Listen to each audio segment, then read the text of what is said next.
अस्सलाम वालेकुम नाज़रीन, ताज़ा खबर में आपका इस्तकबाल है। मैं हूं सानिया। अब आइए सबसे पहले नजर डालेंगे हेडलाइंस पर।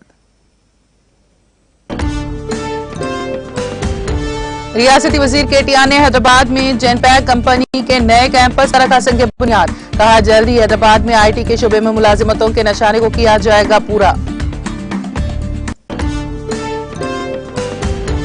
श्रीहरिकोटा से छोड़ा जाने वाले सैटेलाइट की उल्टी गिनती शुरू। इसरो के नए सदरनशीन सोमनाथ की क़यादत में नए साल का होगा यह पहला मिशन। लगेज में छुपा कर लाया गया सोना हैदराबाद के शमशाबाद एयरपोर्ट पर जब्त। कस्टम के हुक्काम ने एक मुसाफिर के कब्जे से 12.74 लाख मालियती सोना किया जब्त। तेलंगाना के जिले आदिलाबाद में दर्जे हरारत 9.2 डिग्री दर्ज। आइंदा 5 दिनों के दौरान तेलंगाना, साहिली आंध्रा, यानम और रायलसीमा में मौसम खुश्क रहने का इम्कान। पार्लियामेंट हाउस के मरकजी हॉल में सरोजनी नायडू की यौम पैदाइश तकारीब। राज्यसभा के डिप्टी चेयरमैन और दीगर अरकान पार्लियामेंट ने पेश किया ख्याज अकीदत।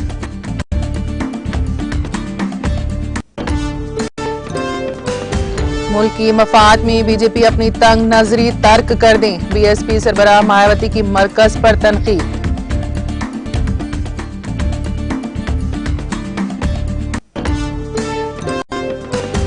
मोदी जी असल मसाइल से अवाम को कब तक गुमराह करते रहेंगे। कांग्रेस जनरल सेक्रेटरी प्रियंका गांधी का वजीर आजम मोदी से सवाल।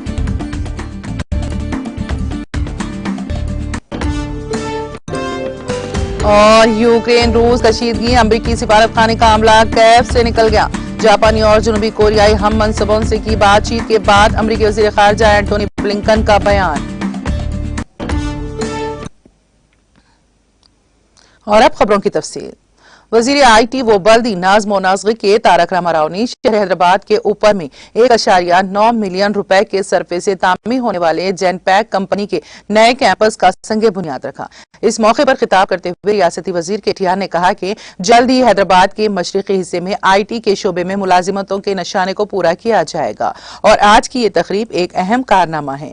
इस कैंपस की तोसी तेलंगाना की ग्रेड पॉलिसी के हिस्से के तौर पर की जाएगी। नए कैंपस के जरिए तकरीबन 1 लाख मुलाजिमतों के मौके पैदा होंगे। रियासती हुकूमत ने अगस्त 2020 में ग्रोथ इन डाइवर्जन पॉलिसी मुतारिफ की थी, जिसके जरिए आईटी की कंपनियों को हैदराबाद में अपने यूनिट्स के कयाम के लिए तरगीबात फराहम की जाएगी।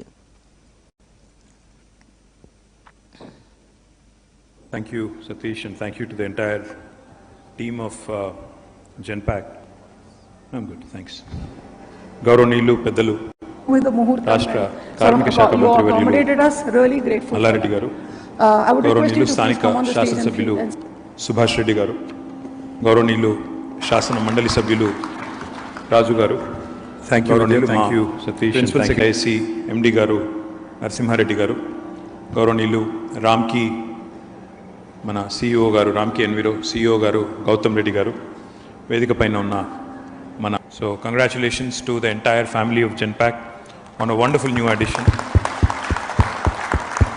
Another nearly 2 million square foot of space being constructed on the eastern part of Hyderabad, out of which of course 50% is towards expansion of the office space, is an achievement in itself.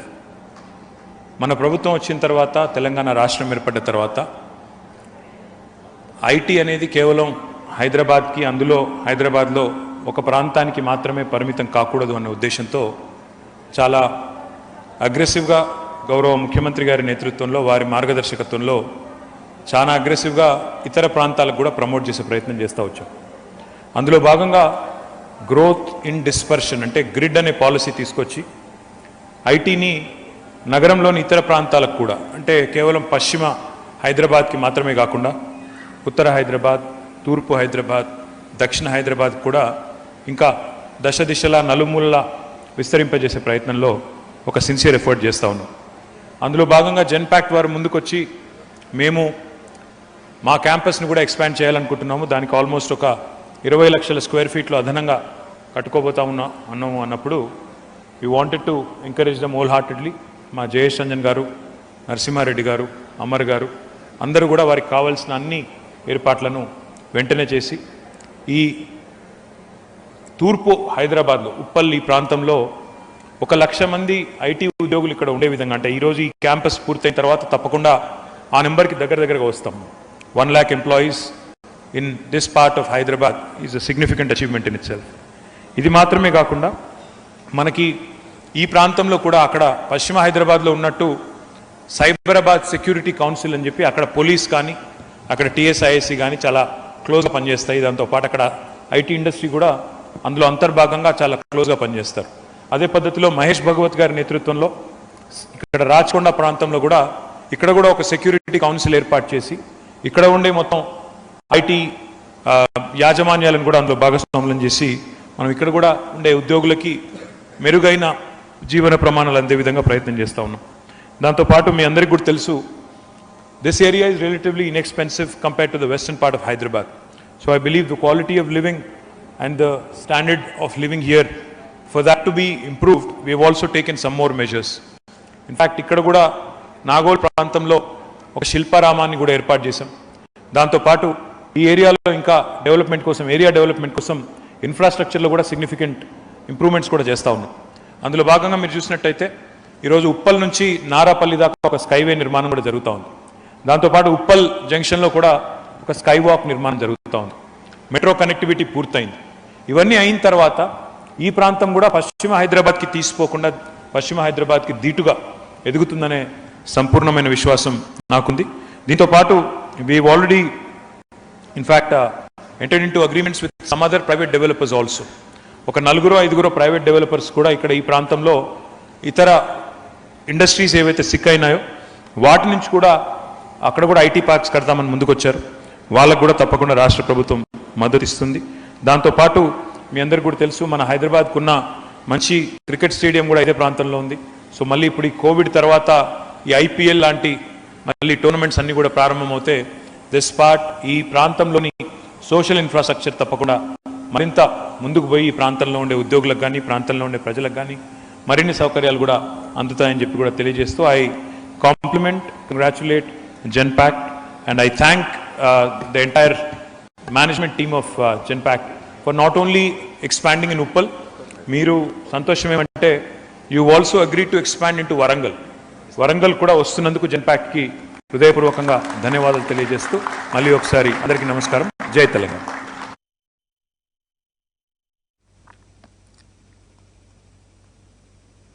जमीन के मुशाहिदाती satellite EOS-04 और दीगर 2 छोटे satellite को आंध्र प्रदेश के श्रीहरिकोटा से छोड़े जाने के सिलसिले में 25 घंटे और 30 मिनट की उल्टी गिनती का आगाज हो गया है. ये सेटेलाइट कल सुबह छोड़े जाएंगे. इसरो ने कहा कि इन सेटेलाइट्स को छोड़े जाने के लिए मजाज बोर्ड की जानिब से मंजूरी के बाद ही इसकी उल्टी गिनती का आगाज किया गया. उल्टी गिनती का अमल तकरीबन 25 घंटे और 30 मिनट तक जारी रहेगा. नए साल में पहले और इसरो के नए सदनशीन एस सोमनाथ की क़यादत में इस पहले मिशन में 44.4 मीटर ऊंची 4 मरहलों वाली खलाई गाड़ी 1710 किलोग्राम EOS-04 और 2 सेटेलाइट्स को सुबह 5:59 पर पहले लॉन्च पैड के जरिए छोड़ा जाएगा. इसको छोड़े जाने के बाद EOS-04 खलाई गाड़ी से अलहदा हो जाएंगे. तकरीबन 100 सेकंड्स बाद 2 माविन मुसाफिर सेटेलाइट्स अलहदा हो जाएंगे और मदार में दाखिल होंगे. ज़राए ने कहा है कि 2 छोटे सेटेलाइट्स में एक तलबा का भी सेटेलाइट है. यह satellite Indian institute of space and science and technology के तलबा की जानिब से laboratory of atmosphere and space physics university of port के इश्तिराक से तैयार किया गया है. जबकि दूसरा सेटेलाइट इसरो का टेक्नोलॉजी के मुजाहरे वाला सेटेलाइट होगा जो हिंद भूटान मुश्तरका सेटेलाइट का पेश खेमा होगा. EOS-04 की जिंदगी 10 साल की होगी. ये राडार मैनेजिंग सेटेलाइट होगा जिसके जरिए आला मियारी तस्वीर तमाम मौसमी हालात के लिए हासिल होंगी.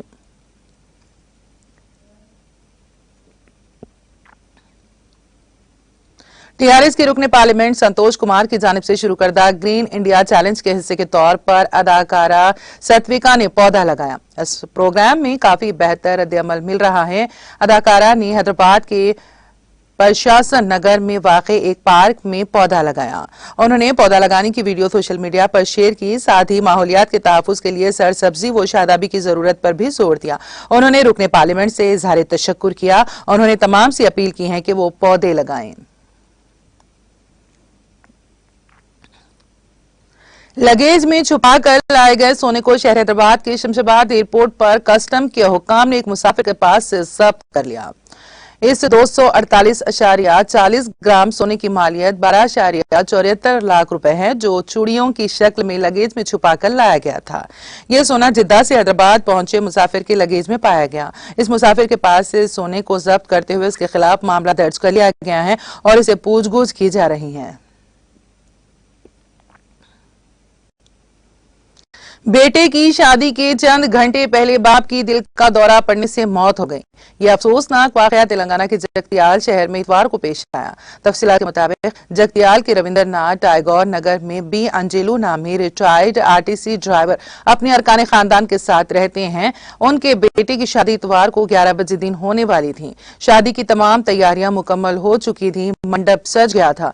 दोस्त अहबाब रिश्तेदार जमा हो गए थे कि अचानक सुबह की अव्वलीन सातों में अंजेलू की दिल का दौरा पड़ने से मौत हो गई। दूल्हे के बाप की मौत के साथ ही शादी के घर में सफे मातम बिछ गई।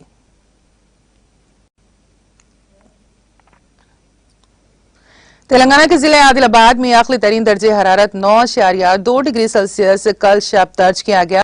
महकमे मौसमियात ने ये बात बताई। अपने बुलेटिन में उसने कहा कि इसी दौरान हैदराबाद में आखिरी तरीन दर्जे हरारत 14.1 डिग्री, साहिली एपी के जंगा महेश्वरापुरम में 15.6 डिग्री सेल्सियस दर्ज किया गया। आइंदा 5 दिनों के दौरान तेलंगाना, साहिली आंध्र प्रदेश, यानम और रायलसीमा में मौसम के खुश्क रहने का इम्कान है।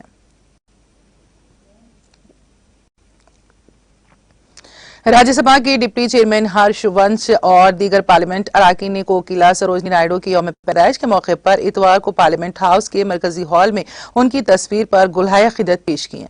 इस मौके पर लोकसभा जनरल सेक्रेटरी अतपिल कुमार सिंह और दीगर मुअज़्ज़ज़ अफराद ने भी गुलहाय अकीदत पेश की है। नायडू की तस्वीर की नकाबकुशाई 16 दिसंबर 1959 को उस वक्त के सदर डॉक्टर राजेंद्र प्रसाद ने पार्लियामेंट हाउस के सेंट्रल हॉल में की थी।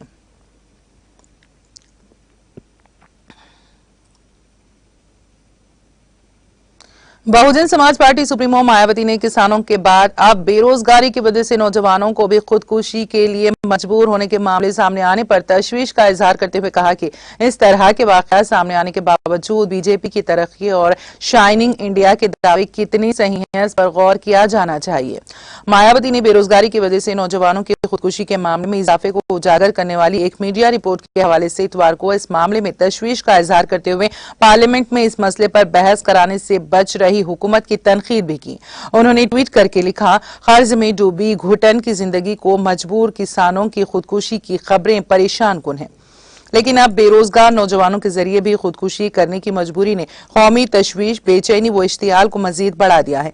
फिर भी तरक्की और इंडिया, शाइनिंग वगैरह जैसा बीजेपी का दावा कितना मुनासिब है। उत्तर प्रदेश की साबिक वज़ीर आला मायावती ने इस सुलगते मसले पर पार्लियामेंट में बहस से इनकार करने को बीजेपी की मगरूर सोच का नतीजा करार दिया। उन्होंने बीजेपी को मुल्की मुफाद में तंग नजरी को तर्क करने की नसीहत देते हुए कहा, बीजेपी के जरिए पार्लियामेंट में भी बेरोजगारी के ताजा कौमी मसले पर बहस से इनकार करना उनकी गलत व पुरगुरूर सोच नहीं है तो और क्या है। कौन नौजवान बेरोजगारी का ताना व रुसवाई बर्दाश्त करना चाहता है। बीजेपी के लोग अपनी तंग नजरी को तर्क करें, तभी मुल्क का कुछ फायदा मुमकिन है। कांग्रेस जनरल सेक्रेटरी प्रियंका गांधी वाड्रा ने बेरोजगारी की वजह से नौजवानों की खुदकुशी के मामले में गुज़िश्ता 6 सालों में इजाफे की बात उजागर करने वाली एक मीडिया रिपोर्ट के हवाले से वजीर आजम नरेंद्र मोदी से सवाल किया कि मुल्क के नौजवानों को दुश्वारियों का सामना है। आखिर कब तक असल मसाइल से अवाम को गुमराह किया जाएगा। एक मीडिया रिपोर्ट में बेरोजगारी की वजह से नौजवानों के खुदकुशी के मामलों में तेजी से इजाफे होने की बात का इंकशाफ किया गया है। इस रिपोर्ट के हवाले से प्रियंका ने सोशल मीडिया पर लिखा कि गुज़िश्ता 6 सालों में बेरोजगारी से खुदकुशी करने वालों की तादाद में 60% इजाफा हुआ है। साल 2018 से 2020 के दरमियान बेरोजगारी की वजह से हर महीने औसतन 12 लोगों ने खुदकुशी की है। प्रियंका गांधी ने अपने एक ट्वीट में वजीर आजम मोदी से पूछा, मोदी जी 70 सालों की रट छोड़कर असल मसले पर बात कीजिए। नौजवान तकलीफ में हैं, कब तक असल मसाइल से गुमराह करेंगे। काबिल जिक्र है कि बहुजन समाज पार्टी सुप्रीमो मायावती ने भी इस रिपोर्ट के हवाले से बेरोजगारी की वजह से खुदकुशी के मामले में इजाफा होने पर तशवीश जाहिर करते हुए बीजेपी को नसीहत दी कि वो मुल्की मुफाद में तंग नजरी को तर्क कर दें और सच्चाई से मुंह ना फेरे। राष्ट्रीय जनता दल सदर लालू प्रसाद यादव मशहूर चारा घपले के एक मामले में अपनी जिंदगी के एक बड़े फैसले का सामना करने के लिए आज रांची रवाना हो गए। यादव इतवार को यहां के जयप्रकाश नारायण बैनुल अक़वामी हवाई अड्डे से झारखंड के दारुल हुकूमत रांची के लिए रवाना हो गए। यादव के साथ उनकी बड़ी बेटी राज्यसभा रुकन मैसा भाटी, पार्टी के कौमी जनरल सेक्रेटरी और साबिक वजीर श्याम रिजक और कौमी जनरल सेक्रेटरी भोला यादव भी साथ गए हैं। आज जेडी सदरी तकरीबन 10 माह बाद आज रांची के लिए रवाना हुए हैं। मंगल को चारा घपले से जुड़े दौड़ांडा खजानी से गैर कानूनी तौर पर पैसे निकालने के मामले में होने वाले फैसले के दौरान वो अदालत के सामने हाजिर रहेंगे। आरजेडी सदर गुज़िश्ता साल 30 अप्रैल को जेल से बाहर आए थे, जिसके बाद से ही वो नई दिल्ली में अपना इलाज करा रहे थे।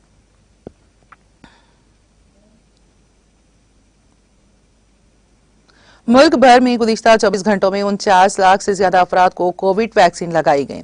इसके साथ ही कुल वैक्सीनेशन 172.81 करोड़ से तजावुज कर गई है। सेहत और खानदानी बहबूद की मरकजी वजारत ने इतवार को यहां बताया कि मुल्क में गुज़िश्ता 24 घंटों में 49,16,801 अफराद को कोविड वैक्सीन लगाई गई है। इसके साथ ही आज सुबह 7 बजे तक 172.81,49,447 अफराद को कोविड वैक्सीन लगाई जा चुकी है। वजारत ने कहा कि गुज़िश्ता 24 घंटों में कोविड वायरस के 44,877 नए केसेस सामने आए हैं। इसके साथ ही मुल्क में एक्टिव केसेस की तादाद बढ़कर 5,37,045 हो गई है। ये मुतासरा केसेस का 1.26% है। यौमिया केसेस की शरह 3.7% तक पहुंच गए हैं। वजारत ने कहा कि इसी मुद्दत में 1,17,591 मरीज कोविड से शिफायाब हुए हैं और अब तक मजमूई तौर पर 4,15,85,711 लोग कोविड से सेहतयाब हो चुके हैं और इसकी शरह 95.55% है।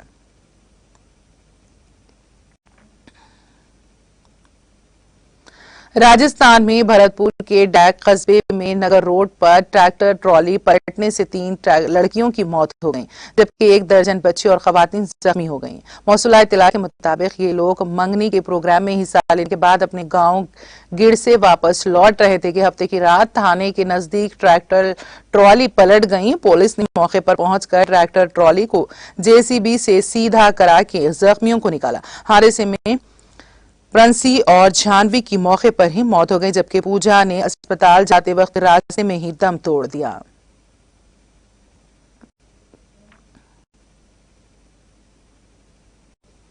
राजस्थान के वजीर आला अशोक गहलोत ने भरतपुर जिले के डैक कस्बे में नगर रोड पर ट्रैक्टर ट्रॉली के पलटने से पेश आने वाले हादसे पर अफसोस का इजहार किया है। हादसे पर अफसोस का इजहार करते हुए गहलोत ने कहा कि इस हादसे में 3 लड़कियों की मौत बहुत अफसोसनाक है। मेरी दिली ताजियत सोगवार अहले खाना से है। उन्होंने ईश्वर से दुआ की कि इस मुश्किल वक्त में उन्हें सब्र जमील अता करें और जख्मियों को जल्द सेहतयाब करें। वाज़ेह है कि हफ्ते की रात डेक कस्बे में एक प्रोग्राम से वापसी के दौरान ट्रैक्टर ट्रॉली के पलटने से 3 बच्चियों की मौत हो गई थी, जबकि तकरीबन 1 दर्जन से ज्यादा बच्चे और खवातीन जख्मी हो गए।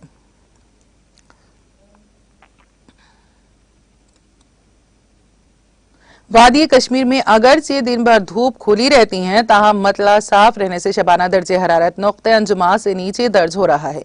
उधर महकमे मौसमियात के एक तर्जुमान की पेशगोई के मुताबिक जम्मू कश्मीर में 13 फरवरी तक मौसम मजमूई तौर पर खुश्क रहने का इम्कान है, ताहम इसके बाद मौसम करवट बदल सकता है, जिसके नतीजे में 17 फरवरी तक मौसम खराब रहने की ही तवक्को है। गर्माई दारुल हुकूमत श्रीनगर में कम से कम दर्जे हरारत -2.2 डिग्री सेंटीग्रेड रिकॉर्ड किया गया, जहां गुज़िश्ता शब का कम से कम दर्जे हरारत -3.0 सेंटीग्रेड रिकॉर्ड हुआ था। श्रीनगर में 18 दिसंबर को रवा मौसम की सर्द तरीन रात दर्ज हुई थी, जब कम से कम दर्जे हरारत -6.0 डिग्री सेंटीग्रेड रिकॉर्ड हुआ था। वादी के मशहूर जमाना सयाहती मुकाम गुलमर्ग में कम से कम दर्जे हरारत -7.0 डिग्री सेंटीग्रेड रिकॉर्ड किया गया, जहां गुज़िश्ता शब का कम से कम दर्जे हरारत -7.8 डिग्री सेंटीग्रेड रिकॉर्ड हुआ था। अमरीकी वज़ीर ख़ारिजा एंटोनी ब्लिंकन ने हवाई में अपनी जापानी और जुनूबी कोरियाई हम मनसबों के साथ बातचीत के बाद कहा कि यूक्रेन और रूस के दरमियान बढ़ती हुई कशीदगी के बायस वाशिंगटन ने अपने सिफारत खाने के ज्यादातर अमले को कैफ से मुंतकिल करने का फैसला किया है।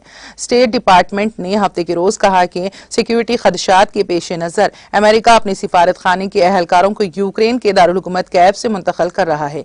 कनाडा और ऑस्ट्रेलिया दोनों ने कहा कि वो कैफ में सिफारत खाने अमरीकी कार्रवाइयां मुअत्तल कर रहे हैं और यूक्रेन के बहरान के बढ़ने के बाद लोवियो में आरजी दफातर खोल रहे हैं। ब्लिंकन ने हफ्ते को जापानी वजीर खारजा हयाशी योशिमासा और जनूबी कोरिया के वजीर खारजा चिंग यूंग के साथ होनोलुलु हवाई में एक मुश्तरका प्रेस कॉन्फ्रेंस में कहा कि कल हमने कैब में अमरीकी सिफारतखाने के ज्यादातर एहलकारों को वहां से निकल जाने का हुक्म दिया था।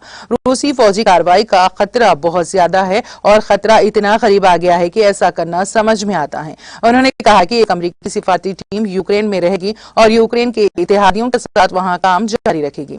उन्होंने यूक्रेन के खिलाफ मुमकिन रूसी फौजी हमले के बारे में वाशिंगटन के खदशात का इरादा करते हुए कहा कि कैब को अमरीकी सिक्योरिटी इमदाद जारी रहेगी। ब्लिंकन ने दावा किया है कि अगर रूस कोई इश्तियाल अंगेजी करता है या कोई ऐसा वाकया करता है जिसे वो फौजी कार्रवाई का जवाब फराहम करने के लिए इस्तेमाल कर सकता है तो किसी को हैरान नहीं होना चाहिए। उन्होंने ये भी कहा कि दोनों ममालिक के दरमियान सिफारती रास्ता खुला रहेगा।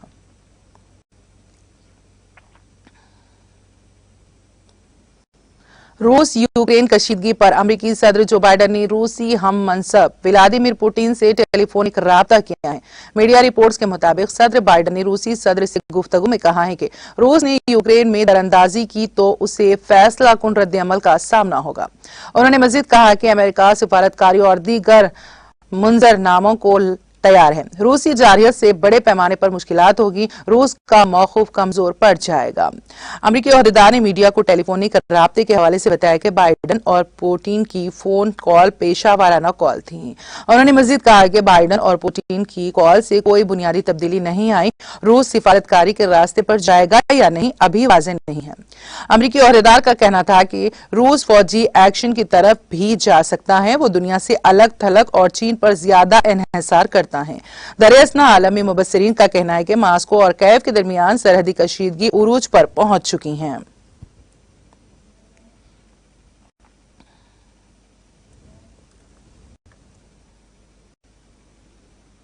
और अब आखिर में एक नजर हेडलाइंस पर।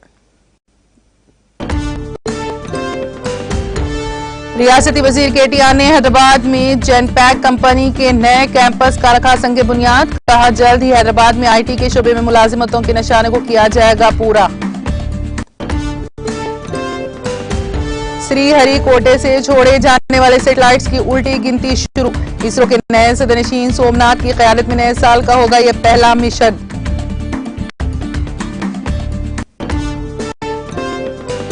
लगेज में छुपा कर लाया गया सोना हैदराबाद की शमशाबाद एयरपोर्ट पर जब्त। कस्टम के हुक्काम ने एक मुसाफिर के कब्जे से 12.74 लाख मालियती सोना किया जब्त।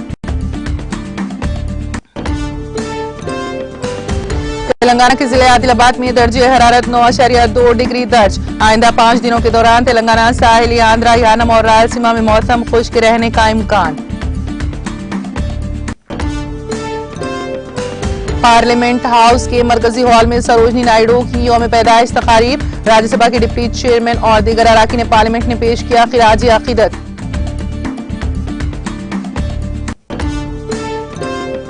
मुल्क की मुफाद में बीजेपी अपनी तंग नजरी तर्क कर दें। बीएसपी सरबराह मायावती की मरकज पर तनकीद।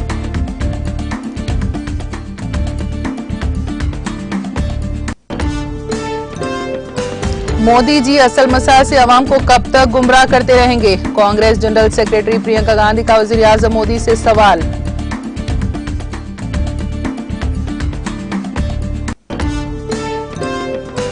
और यूक्रेन रूस कशीदगी, अमरीकी सिफारतखाने का अमला कैफ से निकल गया। जापानी और जनूबी कोरियाई हम मनसबों से की बातचीत के बाद अमरीकी वजीर खारजा एंटोनी ब्लिंकन का बयान।